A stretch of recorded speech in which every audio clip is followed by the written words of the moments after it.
Hello and welcome to my YouTube channel, The Simplified Economics. Today, I will simplify the concept of solution to the center problems. Friends, if you recall, I have already discussed with you the concept of center problems, the reason behind the center problems. So, if there are problems, there has to be some solution. So, that is why this video, where we will discuss how can we find out the solution for the central problems of an economy. Central problems, which are also known as fundamental problems. Those who have not seen that earlier video, I would request them to please go and watch the video first and then this video.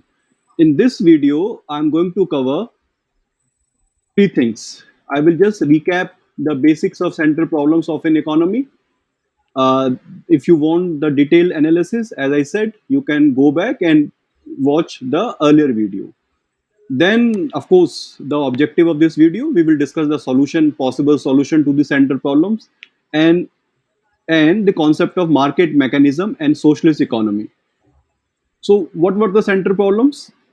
There were three basic problem, fundamental problems or central problems. They were what to produce, how to produce, and for whom to produce. So, the central problems are there. If you, I have already told you irrespective of the nature of the economy. So whether you are American economy, Indian economy, Pakistani economy, Chinese economy, Russian economy, whatever type of economy you are, you will still face the central problems or the fundamental problems. Why you will face these central problems? Because that all powerful statement, I have repeated the statement time and again. Wants are unlimited, resources are limited. So this is true even for economy, for a society, for individual, for everybody. Our wants are unlimited and the resources are limited. Okay, so this leads to the arrival of these three uh, fundamental problems. What to produce refers to the type of commodity, what we want to produce. How to produce refers to the choice of technique of production, which technique of production we should use. And for whom to produce refers to the allocation of resources, that is the section of the society for whom we want to produce goods and services. Now, of course, if there are central problems, if there are problems, there has to be some solution.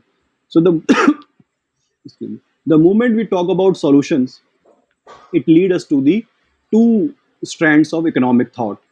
Those two are very, very powerful thoughts. One is socialism, the other one is capitalism. Both these economic thought try to solve the central problems and give us the possible path to resolve these issues. So first, I would like to discuss the socialist method. So the concept of socialism first given by Karl Marx, a very, very famous personality. I'm sure you must have heard his name. I am not going to details of socialism. This is outside the purview of this video, but I will discuss the basics, very basics, fundamental idea behind the socialism. So under socialism, the government is boss. Government knows everything, and that is why government will decide what, how, and for whom. All three central problems will be tackled by the government, right? Because they have all the information, all the power. So they will decide what to produce, government will decide how to produce, and government will decide for whom to produce, right? No role of individual. So how government will carry out this decision or this solution? With the help of a planned economy method, right? Planning. So they will have planning, and with the help of the planning, the government plans all the important activities in the economy and thereby solve the central problems, right? So any example we have? Yes, we do have the examples. Country like North Korea, Cuba, and many other countries. Not now, but let's say before 1990s, you have USSR, mainly Russia, Eastern European countries, Romania, Poland, all these countries, Hungary, they were following the socialist method. East Germany at that time. What about China? So China is an interesting case. And by the way, some confusion between the term socialism and communism. So At times we use them interchangeably, but there are some subtle differences between socialism and communism, but for our purpose, by and large same. So I was asking you the about the Chinese economy. So friends, China politically, yes, they are still a socialist economy, but as far as economics is concerned, their running of economy is concerned, so they have adopted many things from the capitalist system. So talking about capitalist system, what is this capitalist system? The credit goes to Professor Adam Smith. Sometimes we call him the father of economics. So Professor Smith gave this idea in his writings, through his writings, one of the most popular book or important book, if I may say, in whole of economics, an inquiry into the wealth of nations, published in the year 1776. There he described many of his idea about the capitalism. So in capitalism, the market is supreme. Market market is that place where buyers and supplier meet, right? So it means all the decision, what, how, and for whom will be decided by the market, right? It also means then there is no government intervention, right? Right. So government has no role. What you will produce, how you are going to produce, for whom you are going to produce, everything will be decided by the market. Government is not, forcing you anything. So this is under socialism. So understood the difference in the in socialism, government decide everything. In capitalism, market decide everything. Market of any product. The mobile phone you are carrying in your pocket, or you're watching this video in, right? The laptop, the shoes, the cars, the TVs,